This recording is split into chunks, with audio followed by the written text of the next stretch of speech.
W południowo-wschodniej Polsce latem 1943 roku doszło do tragicznych wydarzeń. Nocą grupa ukraińskich napastników wtargnęła do domu polskiej rodziny, dokonując brutalnego ataku. Mężczyzna zginął od uderzenia siekierą, a jego żona została zaatakowana w trakcie snu. Ich kilkuletni syn, błagając o litość, także poniósł śmierć. Ten dramat był częścią rzezi wołyńskiej, która na długo zatruła relacje polsko-ukraińskie w czasie II wojny światowej, okresu, w którym życie stracił co 5. Polak. Jednak historia bywa przewrotna. W obliczu rosyjskiej agresji w 2022 roku Polska zaczęła wspierać Ukrainę zarówno militarnie, jak i humanitarnie, wyciągając w ten sposób pomocną dłoń. Jednak po 2 latach wielu Polaków zaczęło wyrażać rozczarowanie i utratę chęci dalszej pomocy związane z odczuwaną niewdzięcznością ze strony Ukraińców. Taki stan rzeczy zaczął prowadzić do rosnącego poczucia znużenia i frustracji wśród Polaków wobec dalszego wspierania Ukrainy. Południowo-wschodnia Polska i województwo wołyńskie były przed II wojną światową miejscami niezwykłej etnicznej różnorodności. Na tych terenach żyli obok siebie Polacy, Ukraińcy, Żydzi, a także mniejsze grupy, takie jak Romowie czy Łemkowie. Przed wybuchem wojny Wołyń był szczególnie zróżnicowany. Żydzi stanowili tam około 30% populacji, podczas gdy resztę tworzyli głównie Polacy i Ukraińcy.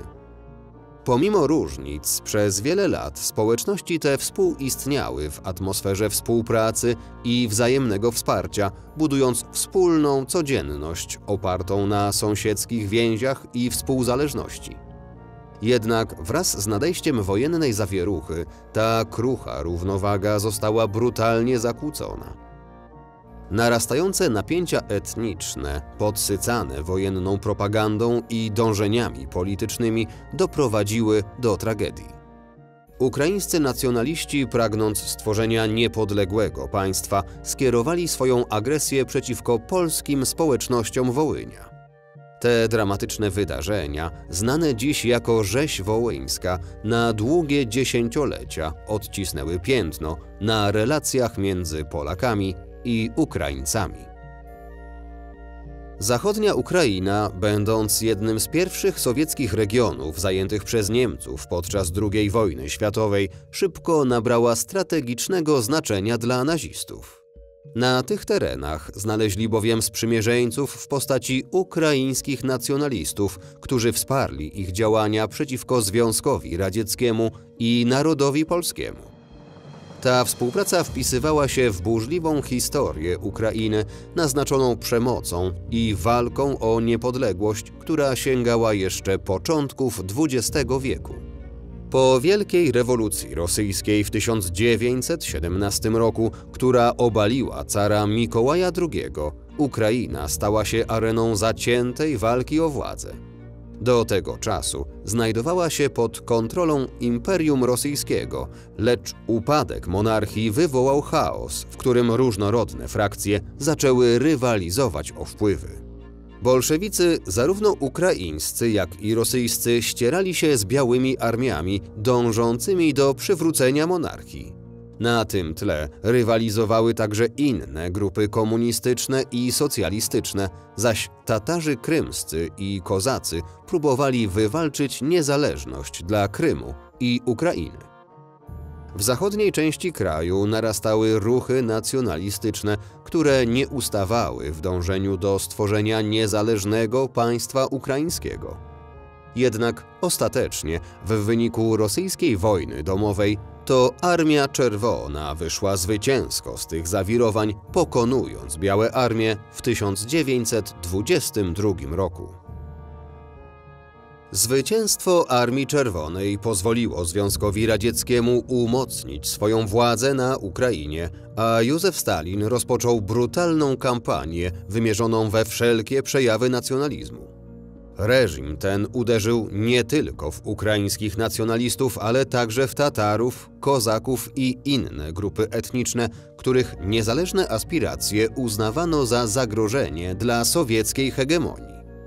Tysiące ukraińskich działaczy narodowych, którym udało się uniknąć represji, zeszło do podziemia, czekając na dogodniejszy moment, by wznowić walkę o niepodległość. Mimo represji, nacjonalistyczne i antysowieckie idee tliły się w ukryciu przez całą dekadę lat 20. i początek lat 30. Tajne organizacje nie ustawały w rozpowszechnianiu swoich przesłań, podtrzymując wiarę w możliwość wyzwolenia spod władzy Moskwy. Tymczasem Stalin przystąpił do realizacji kolejnego planu podporządkowania Ukrainy – kolektywizacji rolnictwa. Prywatne rolnictwa zostały przymusowo włączone w struktury ogromnych państwowych kołchozów, co doprowadziło do katastrofalnych skutków. Na początku lat 30. przymusowe rekwizycje plonów, błędy w zarządzaniu i brutalna polityka wobec chłopów doprowadziła do jednej z największych tragedii w historii Ukrainy – Wielkiego Głodu w latach 1932–1933. Miliony ludzi zmarły, gdyż zboże z ukraińskich pól eksportowano za granicę lub konfiskowano na potrzeby państwa. Była to celowa polityka mająca na celu złamanie ducha oporu i osłabienie ukraińskiego narodu. Mimo ogromnych strat i wyniszczenia, dążenie do wolności nie zniknęło. Szczególnie w zachodniej Ukrainie, gdzie przetrwały poczucie odrębności i pragnienie niepodległości. W 1926 roku w wyniku zamachu stanu władzę w Polsce objął marszałek Józef Piłsudski. Uważał on, że zachodni model demokracji wprowadzony do kraju po odzyskaniu niepodległości był zbyt słaby, by skutecznie oprzeć się potencjalnym wpływom komunistycznym ze strony Związku Radzieckiego. Piłsudski dążył do wzmocnienia państwa, obawiając się, że jego destabilizacja mogłaby otworzyć drzwi dla bolszewickiej propagandy i zagrozić suwerenności Polski. W ówczesnej Polsce, obok licznej społeczności żydowskiej, to Ukraińcy stanowili największą grupę mniejszościową. Zamieszkiwali oni głównie południowo-wschodnie regiony kraju, w tym Wołyń, gdzie przed przejęciem władzy przez Piłsudskiego relacje pomiędzy Polakami a Ukraińcami były na ogół harmonijne. Wspólne życie w tym wieloetnicznym regionie opierało się na współpracy i wzajemnym zrozumieniu. Ukraińcy wyznawali zarówno katolicyzm, jak i prawosławie, a praktyki religijne, choć różnorodne, były szanowane i swobodne. Polsko-ukraińskie małżeństwa były stosunkowo powszechne, a mieszkańcy Wołynia, pomimo różnic, znajdowali sposób, by żyć obok siebie w zgodzie. Wielu Ukraińców i Polaków łączyła również wspólna niechęć do rosyjskich wpływów, wynikająca z bolesnych doświadczeń z czasów zaborów. Obie społeczności, choć różne kulturowo, zdawały sobie sprawę z zagrożenia, jakie mógł stanowić Związek Radziecki. Po przewrocie w 1926 roku i objęciu władzy przez Józefa Piłsudskiego, podejście polskiego rządu do ukraińskiej ludności na Wołyniu zaczęło się diametralnie zmieniać. Zarzucano im, że dążą do oderwania tych terenów od Rzeczypospolitej albo sprzyjają Ukraińskiej Republice Radzieckiej. Polityka represji i podejrzliwość wobec ukraińskiej społeczności, zamiast wzmacniać stabilność kraju, w rzeczywistości przyczyniała się do pogłębiania napięć i podziałów w regionie. Kiedy Niemcy rozpoczęli masową eksterminację Żydów na terytorium Ukrainy, organizacja ukraińskich nacjonalistów dostrzegła w tym tragicznym procesie okazję do wyeliminowania żydowskiej społeczności z ziem, które uważała za swoje.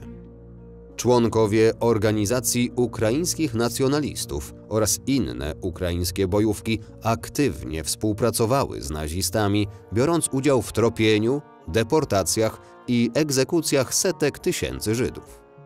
W 1943 roku radykalne odłamy ukraińskich nacjonalistów były przekonane, że z ziem przeznaczonych na przyszłe państwo ukraińskie należy usunąć wszystkie obce narodowości. W ramach tych działań Ukraińska Powstańcza Armia UPA, zbrojne ramię organizacji ukraińskich nacjonalistów, rozpoczęła brutalną kampanię wymierzoną w polskie społeczności na Wołyniu. Masakry przeprowadzone przez UPA były wyjątkowo okrutne. Przełom przyniosło dopiero wkroczenie Armii Czerwonej oraz postanowienia konferencji jałtańskiej z lutego 1945 roku, gdzie przywódcy aliantów Stalin, Churchill i Roosevelt ustalili nowe granice powojennej Europy.